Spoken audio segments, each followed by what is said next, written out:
In this PowerPoint, we're going to learn how to assess oxygenation and ventilation in a neonate. Let's go to our next slide. We have two terms we want to learn in this slide, cyanosis and acrocyanosis.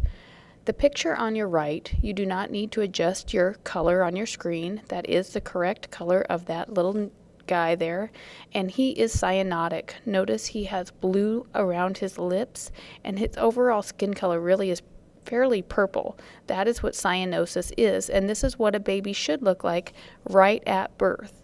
Shortly after birth, as they begin to breathe effectively, they should start to turn pink as opposed to purpley blue.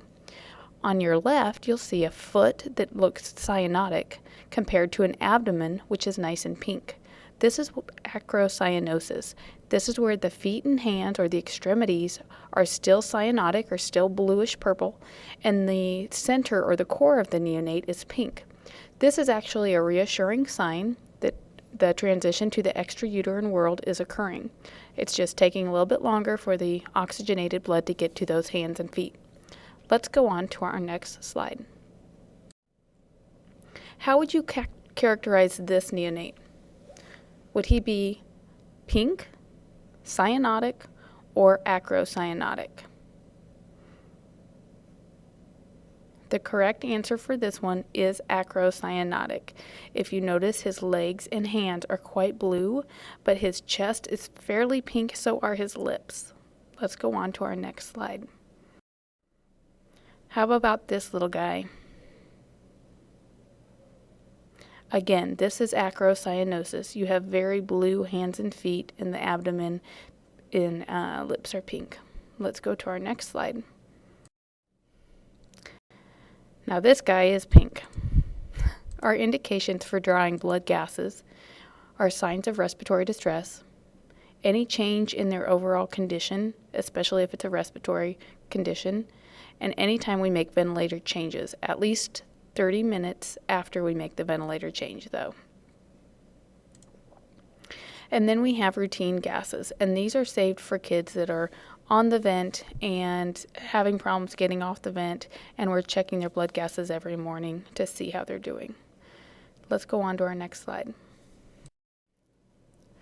Sites where we can draw arterial blood gases in the neonate include the umbilical artery catheter.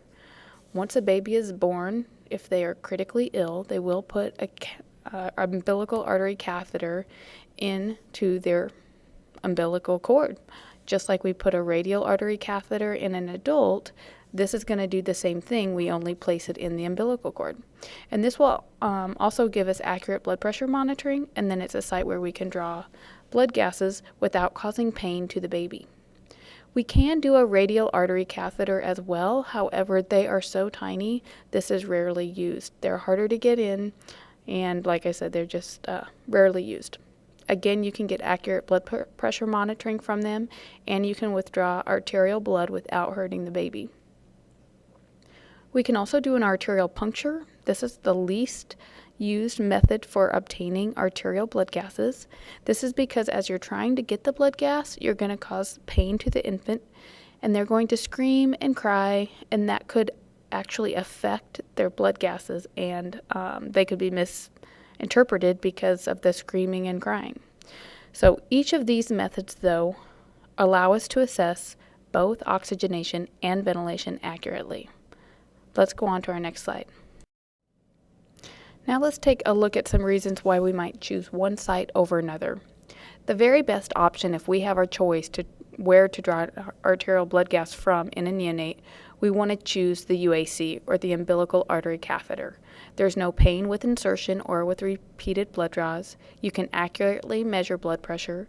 It can be used to detect cardiac anomalies, also called shunting, and it can be used to infuse drugs if needed. Complications of this are just like for a radial arterial line in adults, infection, blood clots, and so forth. Our second option, if we had to choose, would be a radial artery catheter. In this situation, there's only going to be pain with insertion and no pain with repeated draws. Other than that, it's going to have the same benefits as a UAC. Complications, again, are just like a radial artery on an adult: infection, blood clots, nerve damage, and hematomas. Our very last option, and we've mentioned this before, is the radial artery puncture. You're going to have pain with each stick, which can result in slightly altered results due to the crying and the pain, and then the complications are going to be the same as if any other gas draw in an adult. Let's go to our next slide. Now, interpreting blood gases is a little bit different. When we assess for our oxygenation and our ventilation in neonates, we tend to use the term acceptable gases. And if the gases are what we call acceptable, then that means we're not necessarily going to be aggressive in treating the situation because they're acceptable. The baby's doing okay. When we take interventions to fix a problem, especially with ventilation or oxygen, we're putting the neonate at risk for chronic lung damage, either with oxygen or with positive pressure ventilation. We can damage their lungs for the rest of their life. So we're comfortable allowing their blood gases to not be perfect and to be within an acceptable range. Let's take a look at the different acceptable ranges on your screen. For a newborn, this is a baby born that's less than a day old. Their pH should be anywhere between 7.25 and 7.35. Their CO2 could be anywhere between 26 and 40. Their PaO2, 50 to 70. Bicarb, 17 to 23. And then you have your base excess. The most important of these values is that PaO2. Although we're going to try to get an SpO2 of 98%, the PaO2 we really want to keep between 50 and 70. Too much oxygen can cause oxygen toxicity and damage and dry out the lungs, and there are some concerns that it can also damage the eyes. So if you have blood gases, you want to keep it into the 50 to 70 range. Anything over 70, turn the oxygen down. Anything under 50, turn the oxygen up. Now, after they're 24 hours old, we expect that their pH will be somewhere between 7.3 and 7.4. We're okay with that. PCaO2 anywhere from 26 to 40, PaO2 60 to 80, and then the bicarb 18 to 25. Notice how they're starting to creep towards normal gases for an adult. Again, notice your PaO2 is only 60 to 80. Again, our SpO2 we want to keep high, right around 96, 98, but our PaO2 we're going to keep lower in the 60 to 80 range. Anything over 80, turn down the oxygen. Anything under 60, turn it up. Now we get to the 2 days to 1 month old, and we're getting a little closer to normal again. We're okay with a pH of 7.32 and 7.43. The PaCO2 is a little closer with 30 to 40, and then our PaO2 is 85 to 95. Finally, when we get to an infant to toddler range, we're okay with their pH at 7.34 to 7.46, their PaCO2 a little lower still, and then our PaO2, now we're getting to what we like to have for an adult, and then the bicarb is the same. Let's go on to our next slide. Now, capillary gases are not the same as blood gases. Blood gases refer to blood withdrawn from an artery, which is accurate oxygen assessment and oxygen ventilation assessment. When you draw capillary blood gases, you're getting blood from a capillary, not an artery. These gases can only be used to assess ventilation. The indications for capillary blood gases is to assess the ventilatory status of a neonate or infant. The limitations: it cannot be used to assess oxygenation. The procedure is to warm and clean the site of the heel of the infant. See in the picture the puncture site on the right and left sides of the heel. Then you're going to puncture it, and then you're going to let the blood flow into your collection container. You should not milk the site, meaning squeezing the foot and trying to push blood towards it. Complications of this include infection, hematoma, nerve damage, bruising, and burns are possible. Let's go on to our next slide. Other methods we can use to assess ventilation only is end-tidal CO2 monitoring and transcutaneous monitoring. The indications of these two methods is to monitor the ventilatory status through trending. These are not as accurate as capillary gases and monitoring the ventilatory status, but as far as trending throughout the day or trending from day to day, they are just fine. Limitations to this is that the actual values are not accurate and it can only be used for trending.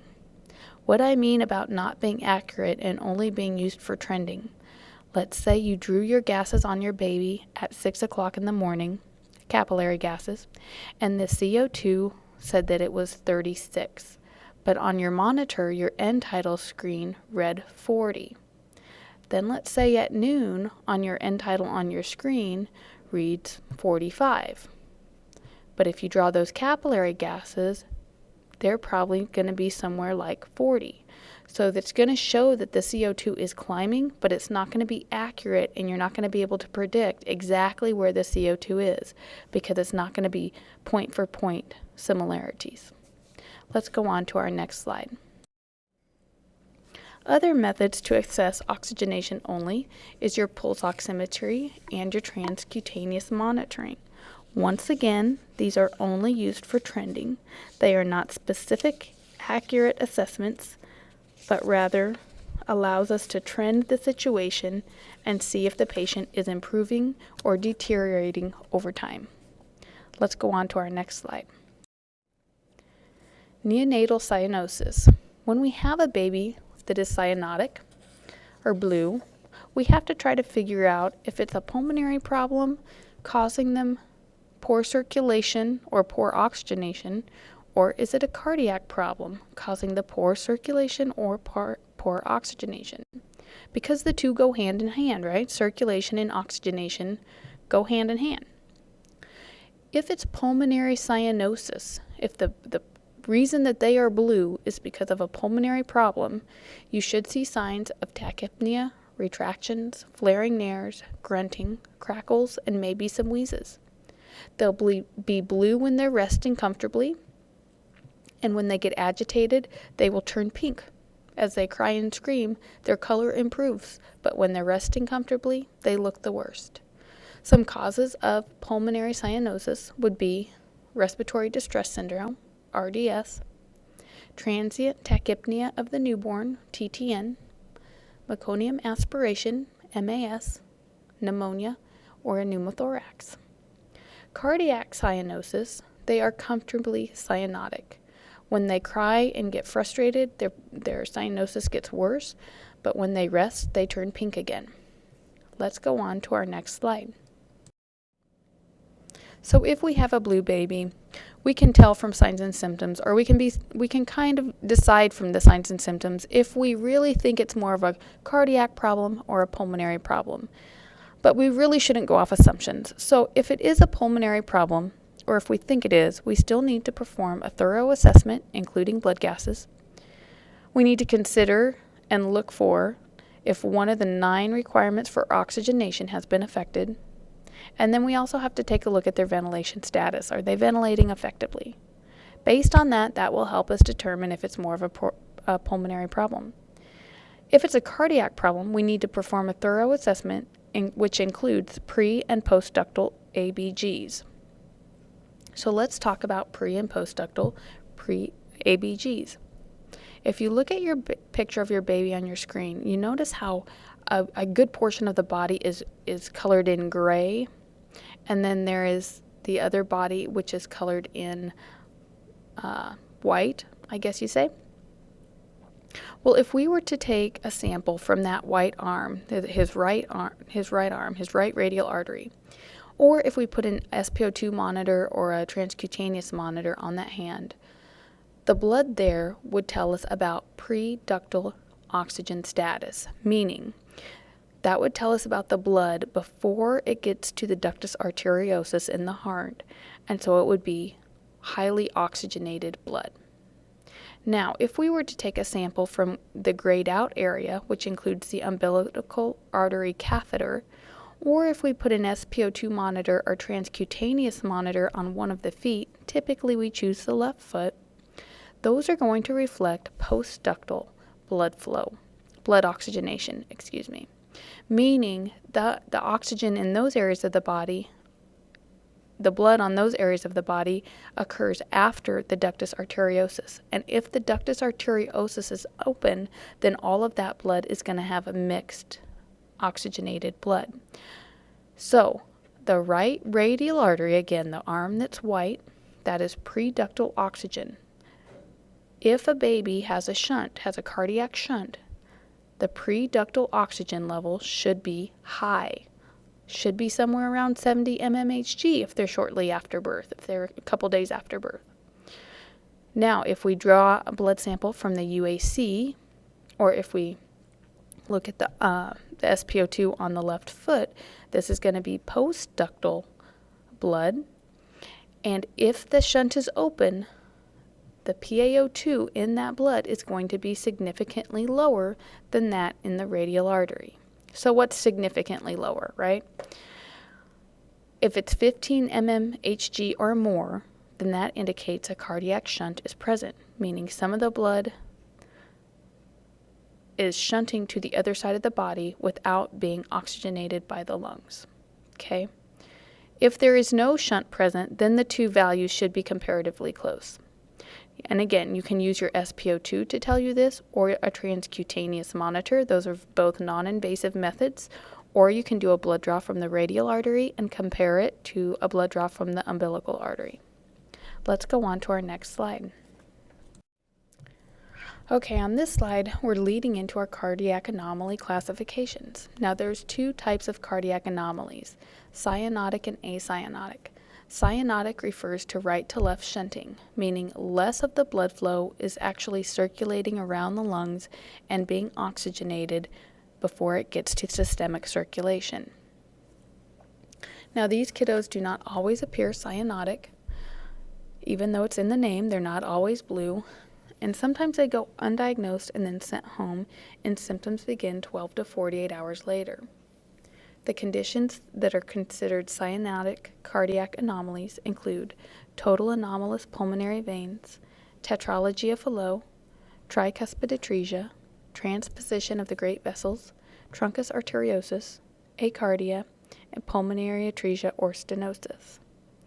Now, in contrast to that, an acyanotic heart anomaly is where there is left to right shunting, meaning there's an increase in pulmonary blood flow. This increases the pulmonary vascular resistance.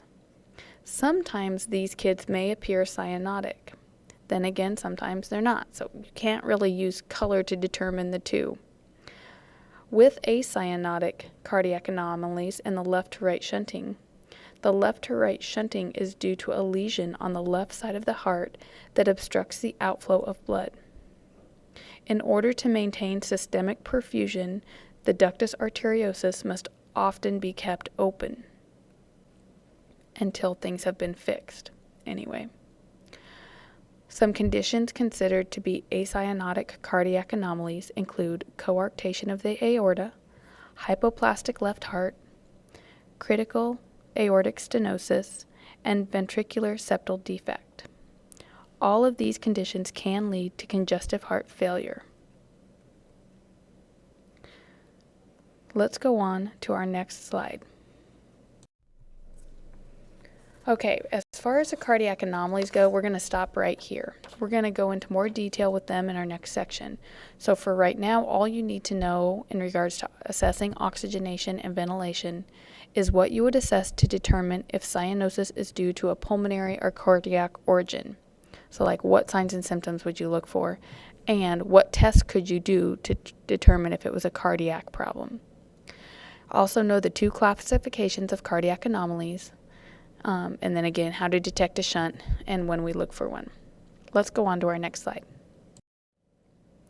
Okay, so back to just the basic oxygenation and ventilation again. In order to manage the ventilation and oxygenation for a neonate, we want to evaluate the baseline status and if it has changed. Are the gases normal, or how have they changed over time? Then you want to consider all of the possible causes. Use your assessment skills to identify if it's a pulmonary or cardiac problem. If it's cardiac, is it a cyanotic or acyanotic anomaly? Cardiac issues typically need surgical intervention. Then you're going to support the ventilation and oxygenation needs. Determine the oxygenation goal. If the patent ductus arteriosus needs to remain open, be cautious of how we are monitoring their oxygen status. Are you going to use your SpO2 or are you going to use pre-ductal PaO2 measurements from blood gases?